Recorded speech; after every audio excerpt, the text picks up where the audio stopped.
Hi යාළුවනි කොහොමද?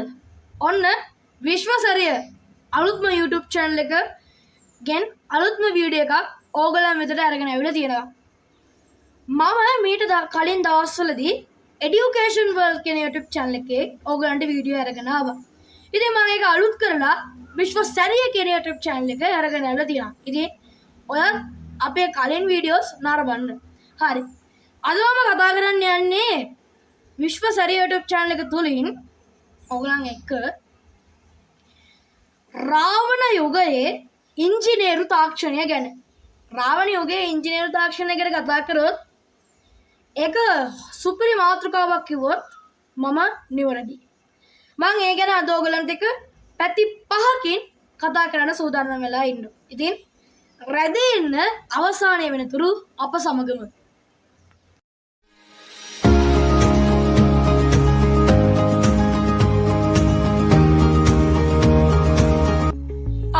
එක විද්‍යාත්මක පැත්ත.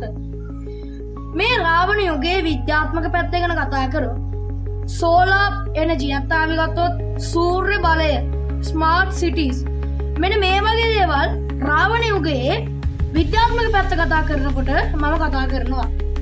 රාවණ යුගයේ ස්මාර්ට් සිටි විශාල ප්‍රමාණයක් තිබ්බ කියලා කියනවා. ඉතින් රාවණා විසින් සෝලාර් පවර්ස් පාවිච්චි කරා කියලා තමයි විද්‍යාඥයෝ කියන්නේ. ඉතින් ඒ වගේම තමයි විමාන ශාස්ත්‍රය කියන විමාන ශාස්ත්‍රවලදී එක විමානයක් තියෙනවා පුෂ්පක විමානය කියලා.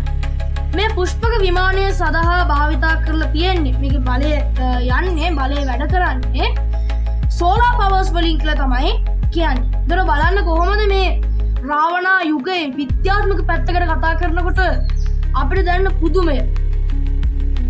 ඒත් සමගම මේගොල්ලන් පුරුදු වෙලා තියෙනවා අපිටත් වඩා උසස් තාක්ෂණයක් භාවිතා කරන්න. ඉතින් මේ තාක්ෂණය තාම හොයාගෙන නැහැ.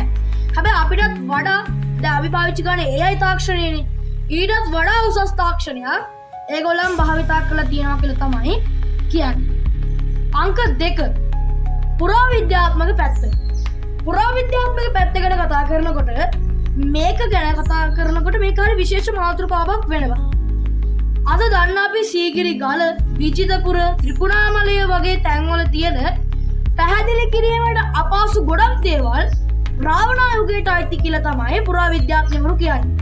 මොකද කිව්වොත් ඒ වගේ හිතාගන්න බැරි දේවල් නිර්මාණය කිරීමට තරම් උසස් තාක්ෂණයක් තිබ්බ කියන්නේ රාවණා යුගයේ විතරයි. ඒකින්ද සිංහල යුගයන් අතරින් තාක්ෂණිකම සහ උසස්ම යුගයක් තමයි රාවණ යුගය කියලා කියන්නේ. 3 විමාන ශාස්ත්‍රය. විමාන ශාස්ත්‍රය ගැන කතා කරොත් ඔහු සෑදූ පුෂ්පක විමානය කියන්නේ නිකන් විමානයක් නෙවෙයි. ඒක අපිට මේක විමානයක් මේක වැඩක් නැහැ කියලා අතාරින්න බෑ. මේක සෝලාර් පවර් වලින් වැඩ කරන විමානයක්. ඒ වගේම සෝලාර් පවර්ස් නැති වෙච්ච වෙලාවකදී ජලයෙන් පවර් වැඩ කරන්න පුළුවන් විදිහට හදලා ඇති කියලා තමයි විද්‍යාඥවරු පුරාවිද්‍යාඥවරු මත දරන්නේ. ඒ වගේම තමයි මේ පුෂ්පක යන්ත්‍ර මේ විමාන නතර කරගන්න දැන් අපි දන්නවා අද තාක්ෂණයේ ඉඳලා අපි පාකින් එකක වාහනයක් පාක් කරොත් ඒක අරන් ගිහිල්ලා වාහන පාක් කරලා වාහන තියාගන්න තැනක් තියෙනවා. අන්න එතනටම අරගෙන යනවා. අන්න ඒ වගේ තාක්ෂණයක් ඒ කාලෙත් තිබිලා තියෙනවලු. ඒ කියන්නේ රාවණාගේ මහා ඇමතිවරු ඒ වගේ මෙයාගේ සහෝදරයන්ට මේ වගේ විමාන තිබ්බලු. ඒවා ගාල් කිරීම සඳහා ඒවා ගාල් කරාට පස්සේ ඒවා අරගෙන ගිහිල්ලා තැනකට අරගෙන යන මෙතඩ් එකක් ඒගොල්ලන් පාවිච්චි කරා කියලා තමයි කියන්නේ. අංක 4 ලංකාපුරය. විජිතපුරය, සීගිරිය මේවට වඩා විශේෂ තැනක් තමයි ලංකාපුරය කියන්නේ. අද ශ්‍රී ලංකාවේ හැම රටකම තියෙන දෙයක් තමයි ස්මාර්ට් සිටි සංකල්පය. නැත්නම් සුහුරු නගර සංකල්පය. සුහුරු නගර සංකල්පයෙන් අපිට ගොඩාක් වාසි තියෙනවා. අපිට ගොඩක් දේවල් වේගයෙන් ක්‍රමවත්ම කාර්යක්ෂමව කරගන්න පුළුවන්.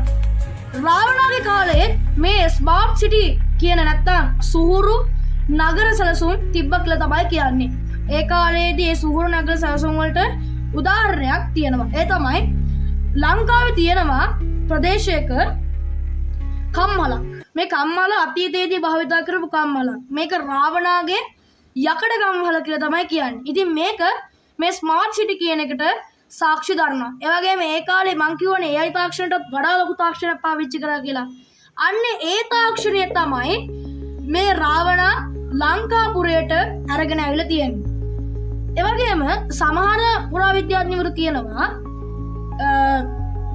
අපි දන්නවා රන්මසු වෙන අනුරාධපුරයේ තියෙන රන්මසු වෙන මේ රන්මසු වෙන ලංකාපුරයටම අයිති තනක් කියලා. හැබැයි මේක නම් දැන් ගොඩක් කට්ටිය කියන්නේ බොරුවක් කියලා. හැබැයි ඒකේ තියෙන දැන්ට පැහැදිලි කිරීමට අපහසු ගොඩක් දේවල් රාවණ යුගයේ නිර්මාණය කළා කියලා තමයි සඳහන් කරන්නේ. ඒ වගේම කළු දියපකුණ මේ වගේ දේවලුත් මේ ලංකාපුරයට අයිති වෙලා තිබ්බ කියලා තමයි කියන්නේ. අද අපි පාවිච්චි කරන AI solar powers මේ වගේ දේවල් ඒගොල්ලොනුත් පාවිච්චි කරා. ඒ වගේම අද කාලේ තාක්ෂණයට වඩා අඩුම ගානේ 102කින්වත් ඉහළින් තියෙන තාක්ෂණයක් ඒගොල්ලන් පාවිච්චි කරා කියලා තමයි අපි හැමෝම විශ්වාස කරන්නේ. මොකද කිව්වොත් ඒගොල්ලන් තරම් දියුණු જાතියක් තාමත් හොයාගන්න බැරි වෙලා තියෙනවා. ඒගොල්ලන් පාවිච්චි කරලා තියෙනවා අපිටත් වඩා බුද්ධිමත් උසස් තාක්ෂණ. අපිටත් වඩා බුද්ධිමත් ඇසිස්ටන්ස්ලා. ඒ කියන්නේ අපි දන්නවනේ AI ඇසිස්ටන්ස්ලා ඉන්න chat GPT Google assistant ඒගොල්ලන්මයි කට්ටියත් මේගොල්ලන් පාවිච්චි කරලා තිනවා කියලා තමයි කියන්නේ. අපි දන්නවා අපේ යුගයන් වල අපේ ලෝකේ රාජධානි වල එන පරම්පරා දිනෙන් දින බුද්ධිය වැඩි වෙන පරම්පරා කියලානේ. හැබැයි ඒ කාලේ රාවණ යුගයේ හිටපු කට්ටිය අපිටත් වඩා බුද්ධිමත් අතිශයින්ම බුද්ධිමත්. මම නම් හිතන විදිහට හැමදේම දන්නවා ඒගොල්ලෝ. තාක්ෂණය කියලා කියන්නේ ඒගොල්ලන්ගේ ඇදුමකට වඩා ගහට පොත්ත වගේ දෙයක් ඒගොල්ලන්ට. හැබැයි තාමත් අපිට ගහට පොත්ත වගේ දෙයක් වෙලා නැහැ තාක්ෂණය. තාක්ෂණය කියලා කියන්නේ මෙහෙම කරනකොට මුළු ලෝකයක්ම වෙනස් කරන්න පුළුවන් තාක්ෂණයක් ඒගොල්ලන්ට තිබිලා තියෙනවා. අන්න ඒ තරමට ප්‍රබල උසස් තාක්ෂණයක් ඒගොල්ලන්ට තිබිලා තියෙනවා. එතකොට සීගිරිය නැත් එතකොට රන්මසු යන මේවා මේ ලංකාපුරය එතකොට විජිතපුර මේ වගේ රාවණ යුගයේ ඉඳන් ආපු දේවල්ද නැත්නම් වෙන රජවරුන් විසින් නිර්මාණය කරපු දේවල්ද නැත්නම් රාවණ කාලය යාත්‍රා කරලා නිර්මාණය කරපු දේවල්. ඒවා හැමෝටම ප්‍රශ්නේ. අපේ ලංකාවට මේකෙන් කොච්චර අභිමානයක් දැනෙනවද? අනිත් රටවල් තාක්ෂණය හොයාගත්තේ රාවණාට කලින් රාවණාට පස්සේනේ. හැබැයි ඒගොල්ලන්ට කලින් ශ්‍රී ලංකාව ලෝකෙ දියුණුතම රට වෙලා තියෙනවා කියනකොට අපේ පපුවට කොච්චර ආඩම්බරයක් දැනෙනවද? ඒ ආඩම්බරේ ඔබටත් මටත් මේ අවස්ථාවෙත් දැනෙනවා. මේ ගැන ඉදිරි අනාගතයේදී හොයාගනිමු. ඒ නිමේෂයේම මම ඔයගලන්ට ඒ ගැන වීඩියෝ එකක් අරගෙන එනවා. ඉතින් අද අපි කතා කරේ මේ ඉංජිනේරු තාක්ෂණය ගැන. මේ ඉංජිනේරු තාක්ෂණය ගැන මට තව කතා කරන්න පුළුවන්. හැබැයි මම මේක මෙතනින් අවසන් කරනවා. මම මෙතනින් රාවණ ප්ලේලිස්ට් එක අවසන් කරනවා. නවතම වීඩියෝ එකක් ඔයගලන්ට අරගෙන එන්න බලාපොරොත්තු. ඉතින් ඔයා විතරක් මේ වීඩියෝ එක බලන්න එපා. ඔයාගේ යාළුවන්ටත් මේක ෂෙයා කරන්න. ඒ වගේම කමෙන්ට් එකකුත් දාගෙන යන්න. මොකක්ද ඔයාට දැනුනේ? ඔයාට මොන වගේ අභිමානයක්ද දැනුනේ? ඇත්තටම ඔයාට මොකද්ද මේ ගැන හිතන මතේ? අන්න ඒකත් කමෙන්ට් එකක් විදිහට දාගෙන යන්න. මම ආසයි ඔයගලන්ගේ කමෙන්ට් කියවන්න. ඒ වගේම ලයික් කරන්න, ෂෙයා කරන්න, සබ්ස්ක්‍රයිබ් කරන්න. අපි ලස්සන වීඩියෝ එකකින් ආයෙ හම්බෙමු. ඕගලන්ට සුබම සුබ දවසක්. මේ තමයි විශ්ව සැරිය.